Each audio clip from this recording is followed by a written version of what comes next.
Obviously, the threat that we see from violent extremism that's in which individuals invoke the name of Islam, an otherwise peaceful religion, as they carry out these attacks, would certainly be obviously a priority in the discussion here.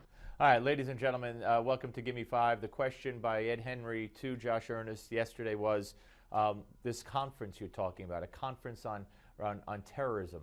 Why not call it a conference on radical Islamic terrorism? And you heard, because Islam is an otherwise peaceful religion, except for those who kill people when they feel like it, except for those who kill people in the name of that religion. This is like beating a dead horse. This is knocking your head against the wall. They will never say radical Islam. Never. Here's more. Josh, why wouldn't you use the phrase right there that we are going to take on Islamic extremism? You said all forms of violent extremism. Well, because she asked me what the summit would discuss, and all forms of violent extremism would be discussed, and obviously the most potent and certainly the most graphic display that we've seen in recent days is motivated by those individuals that seek to invoke the name of Islam to carry out these violent attacks, and that's certainly something that we want to work very hard to counter and mitigate, and we've got a strategy that we've been discussing for some time to exactly do that. Again, he won't say it. All forms of violent extremism. Really, what? What?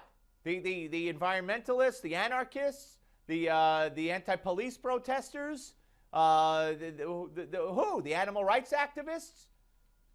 Because there's no other religions doing this. This is such a joke. Why isn't it the summit on countering Islamic extremism? Because violent extremism is something that we want to be focused on, and it's not just Islamic violent extremism that we want to counter. There are other forms of Paris, Australia, Canada. Isn't the thread through them that it's Islamic extremism? Mm-hmm. Well, certainly all the examples that you cite are examples of individuals who have cited Islam as they've carried out acts of violence. There's no arguing that. Yeah, there's no arguing there. We won't call it Islamic terrorism. We'll call it extremism. But there's other kinds. Well, where?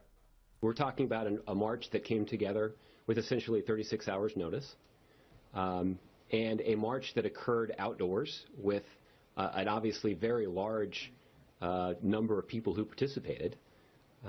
We are mindful anytime the president goes to a public place, or the vice president for that matter, that we don't want to, or at least we want to try to mitigate the impact that the security precautions would have on those who are participating in this public event.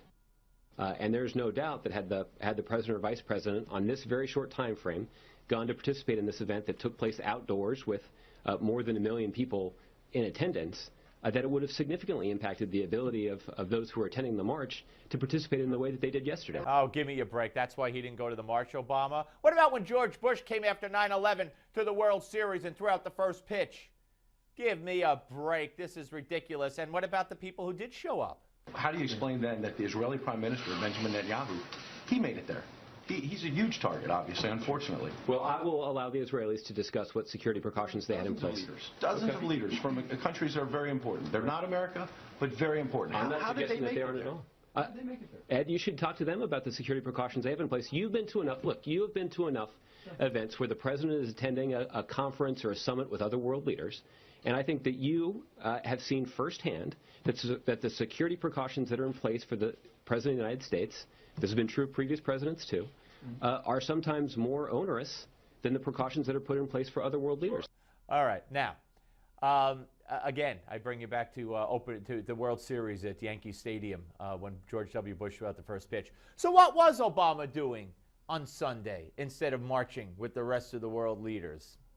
Why didn't he? What was he doing on Sunday? We haven't gotten an accounting of what the president did Sunday. Yeah, I haven't spoken to the president about what he did yesterday. I mean, you obviously prepared for this, and you've said many times, the most transparent administration. What was the president doing? I guess I prepared for a lot of questions today, but I did not prepare for a question what the president was actually doing. Yeah, we don't know what the president was actually doing. Wait, that's a tough question. We're transparent. We can't answer that. This is such bogus nonsense. It's not in the president. He doesn't feel it. On the Steve Malzberg Show.